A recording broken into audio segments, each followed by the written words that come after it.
कांग्रेस 25 जुलाई को दिल्ली के तालकटोरा में होने वाले सम्मेलन की तैयारियों में जुट गई है। चंडीगढ़ आए कांग्रेस पिछड़ा वर्ग के राष्ट्रीय अध्यक्ष डॉक्टर अनिल जैन ने जहां कांग्रेस की उपलब्धियों का बखान किया, वहीं उन्होंने बीजेपी सरकार को भी आड़े हाथों लिया। हरियाणा प्रदेश कांग्रेस कार्यालय में कांग्रेस पिछड़ा वर्ग की हुई बैठक में किन मुद्दों पर चर्चा हुई, इस बारे में कांग्रेस पिछड़ा वर्ग के राष्ट्रीय अध्यक्ष डॉक्टर अनिल जैन से खास बातचीत की हमारे एसोसिएट एडिटर अनिल कुमार ने।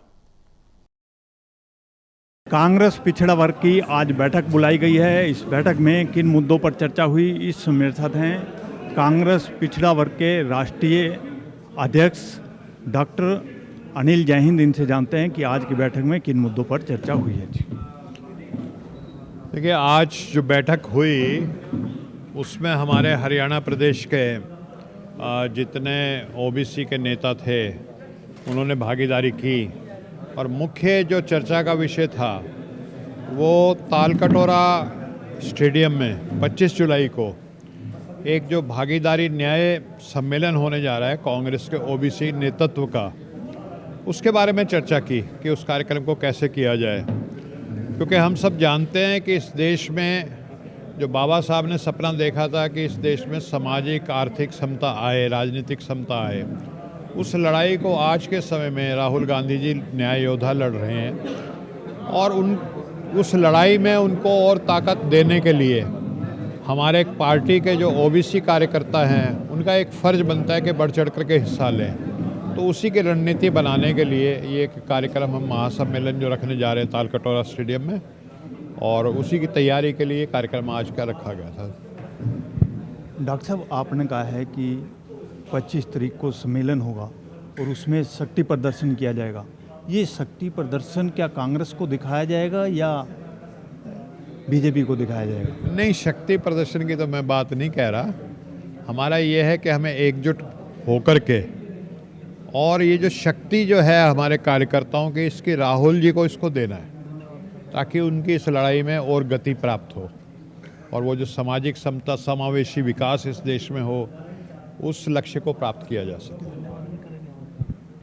डॉक्टर साहब, क्या बात की कांग्रेस को इतनी देर बाद समझ आया कि ओबीसी की भी संगठन में बहुत ज़रूरत है?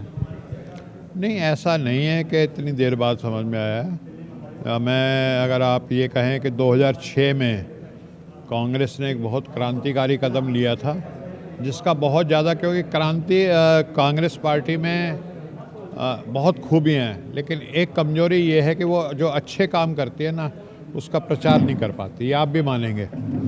तो जो 2006 में शिक्षा में आरक्षण कांग्रेस पार्टी ने दिया था, उससे करोड़ों बच्चों को हर साल लाभ होता है जो कॉलेज में एडमिशन लेते हैं, मेडिकल कॉलेज में जाते हैं, इंजीनियरिंग कॉलेज में जाते हैं, IIT में जाते हैं, IIM में जाते हैं। ठीक है, तो वो कांग्रेस का किया हुआ काम है। और जो नौकरियों में जो आरक्षण है उससे कहीं बड़ा काम है। नौकरियां तो साल भर में पूरी सरकार में 1,00,000-2 लाख निकलती हैं, लेकिन 2 करोड़ 3 करोड़ एडमिशन्स होते हैं हर साल 12वीं के बाद।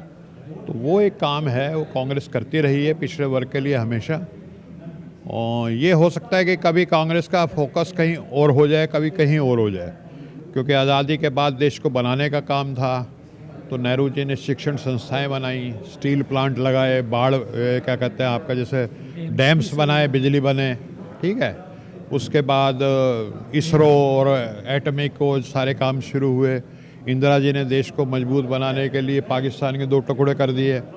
सिक्किम में चीन घुस रहा था तो सिक्किम का भारत में विलय कर दिया, एटमिक विस्फोट किया। राजीव जी ने कंप्यूटर क्रांति की, शास्त्री जी ने इस देश में हरित क्रांति की।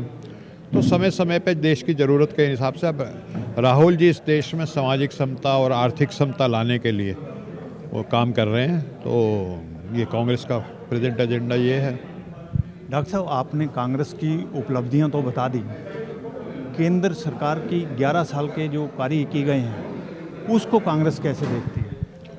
देखिए, ऐसा है पिछले 11 साल में, और ये मैं नहीं कहता, ऑक्सफोम की रिपोर्ट जो इंटरनेशनल रिपोर्ट होती है जिसकी पूरे देश पूरी दुनिया में कदर होती है, ऑक्सफोम की रिपोर्ट बता रही है कि पिछले 11 साल में इस देश में जो आर्थिक विषमता है वो लगातार बढ़ रही है। यानी आप कहने को कहते हैं कि इतनी ट्रिलियन की इकोनॉमी बन गई, लेकिन वो जो पैसा आ रहा है वो अदानी अंबानी जैसे चंद मुट्ठी भर लोगों के हाथ में जा रहा है। और इस देश के 85 करोड़ लोग इतने मोहताज हो गए हैं कि अगर उनको 5 किलो अनाज ना मिले महीने का तो शायद वो भूखों मर जाएं। तो ये जो 11 साल की सरकार चली है ये विषमतावादी विकास कर रही है, समावेशी विकास नहीं कर रही कि सभी देश में जो हमारे जो 150 करोड़ की संख्या है सबको उस विकास का लाभ मिले, ऐसा नहीं हो रहा। ये थे मेरे साथ कांग्रेस पिछड़ा वर्ग के राष्ट्रीय अध्यक्ष डॉक्टर अनिल जैहिंद। इन्होंने बताया कि आज की बुलाई गई बैठक में किन मुद्दों पर चर्चा हुई है। इसके साथ साथ उन्होंने केंद्र की मोदी सरकार पर भी निशाना साधा। Anil Kumar, total news, Chandigarh.